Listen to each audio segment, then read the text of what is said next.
everybody, welcome to Truckin Guys, episode 3. I'm Charles, also known as Dad, and this is my son Nathan. Hey guys. And it's been a little bit. We've been busy trucking along, and got to go home for Christmas, and we thought we'd just touch base with everybody and let them know what's going on out here in the trucking world and what we've been up to. How was your Christmas there, Nate? Christmas was pretty good. Got to spend a lot of time with my daughter, and she had lots of good stuff. She's like kids do, so she had a lot of fun though. I had fun. Yeah. Got some flying in, got some crashing in, and some beautiful weather, wasn't it? Oh, what couldn't. Phoenix, if you're not living there, fuck you. It was good weather, like 70 degrees. I don't think we had winds or clouds at all. No, I got clear skies, beautiful. Beautiful. Got lots of flying in.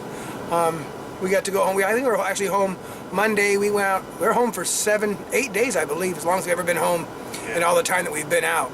The good and the bad of that. Lots of home time, but no money when you're at home for 8 days. So here we are. Came back out, and I hope everybody had a happy New Year. We actually came out New Year's Eve. We left, and New Year's Eve and New Year's Day we were trucking across. Where were we going? Pennsylvania? Something like that. I remember where we went. I think that's Memphis. Did we go to Memphis? Oh, Memphis. You're right. We left home. Memphis. It's been a little bit. So, anyways, I thought we'd talk a little bit about winter driving, winter conditions, because that's the shittiest, man. It is. Winter is just it's a whole nother ball game. You know, driving the truck's one thing, but winter's a whole nother ball game. Driving the truck on solid ice. I think it's the greatest bit ever from Saturday Night Live. You're the voice of Gary. I don't think people know that. You know, and then you get wind in there, just pushes your trailer around a little bit. You just gotta be careful. You gotta slow down. That's the main thing. Yeah, it's fucking white knuckles. I'm a little more relaxed when I'm driving in it. I've gotten used to it to where I can actually relax and just drive, go. You know, there's certain spots and situations where I'll tense up and I'll be nervous, but for the most part, I'm just cruising. As long as I feel safe, I'm good. Yeah, like I just came across Wyoming. Matter of fact, on the trip here, when I got into Wyoming, the sign said, I've seen light trailer warnings, but this sign actually said I-80 closed to light trailers, 65 mile an hour plus winds. And then the next sign said, what did it say? Something scary like, extreme blowover risk. We were 70,000 pounds, and the roads were clear, but the wind was going. The only reason I kept going, remember you woke up because I had stopped for a 30-minute break. It was a headwind. I couldn't get going over 50 miles an hour, but you know, when you would make the turns through the mountains, you get that side wind. It was scary. Then we got up on top of Elk Mountain, which is like Mount Everest of the USA. It's horrible up there. It was blinding snow and ice, 65 mile an hour winds, and it is scary because for me is the wind. Yeah, you just don't know. I mean, it's going, and all of a sudden, you know, one gust and you're over. There's nothing you can do about it. It's not like slow either. You don't just start tipping and go. It's just boom. Yeah, you can actually go on YouTube. There's some guys with dash cams, and they're driving along. Hey, look at me! Boom! Look at me! I'm on my side, and that's really how fast it happens. The snow, you know, if it's just snowing outside, you know what it is. It's not changing. It's just snow when you go, and eventually, you know. The worst part about that is only if our windshield wipers freeze up. Dude, they fucking blow. Really. The worst windshield. I mean, I was designed. I think I was coming across the 70 from Indiana. I went from Illinois, Indiana, down through Missouri through the 44, and the whole time it was snowing and below freezing temperatures. So I think I stopped 4 times within 3 hours to clear my windshield.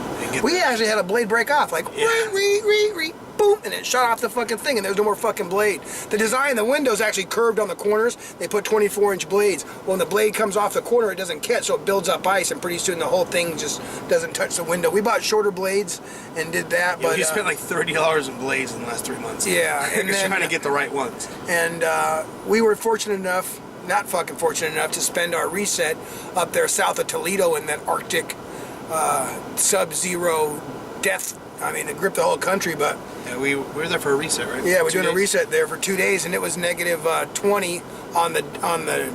It said negative 20 on the... we have a little thermometer that reads across it takes supposed to be ambient temperature outside.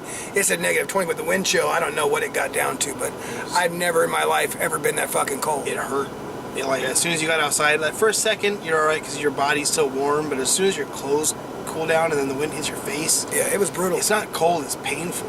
And that's a shitty reset. You can't get out. There's nowhere to fly. No, couldn't do nothing. Matter of fact, at the fucking the Flying J went to get a shower. Their fucking pipes all froze and broke, so they had no started with the showers. sprinklers in the ceiling. Yeah. Actually bursted. Yeah, so they had no showers, and the next day they had no water. No water at all, and the whole truck stopped. I couldn't even go brush my teeth in there. Yeah, so we walked across the street and down a little bit in negative, I think at that point it's negative 12, but with wind colder.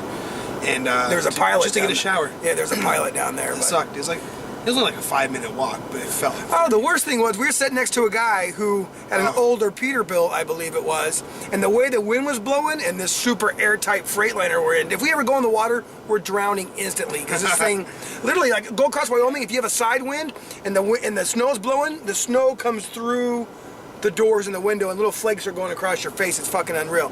But his diesel smoke was just enough to come through the cracks, so we ended up moving a little bit to try to get out of his smokestack. We never could get the smell to go away, like, and it's nauseating. It was shitty. Yeah, luckily, like, in our own minds, we gave ourselves headaches because we were thinking like, oh, it's... No, I had a fucking headache, dude. No, yeah, we both took aspirin. We didn't get sick or anything like that, so, but it was pretty miserable. You told me you thought you were dying. But it was pretty miserable for a little bit there. And we backed up a little bit, got away from him. But yeah, we did that, then got out of there, and then to get home for Christmas, we had to go across the 90 up through Montana, and that was a fucking nightmare. Like 400 miles of snow and ice and just shit. Winter is not... All I know is we're at the middle of January. We're going to go home for his daughter's birthday of the month for 3 days, and then a couple more months, and then summer's here. Summer's, that's easy. Easy peasy lemon squeezy. In Colorado, though, it's winter until March.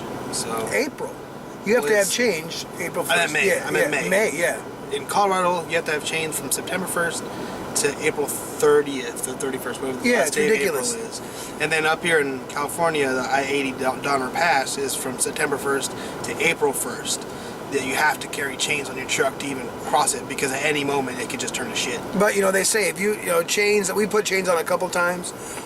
You put chains on to get you out of situations, because chains will put you into them.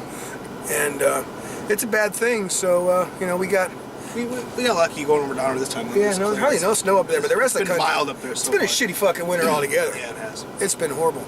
But we've been safe. We've seen lots of overturned cars and trucks, though. Oh, lots of trucks blown over. Lots of accidents, but those are people being stupid, don't know what they're doing, driving too fast for conditions. That's a fact. So anyways, we got a couple more weeks we're going to go home. Spend a few days at home, go back out. I know in March we're going to a Fun Fly. Yep. Yeah, Birmingham, Alabama. Down there, go see Pickles and the bunch, and chops and pickles. Yeah, go get some flying in. We're looking forward to it. So until then, we'll check back in maybe a week or two, or whenever we get time. Whenever we get time. Hey, wait. You had something pretty interesting happen to you.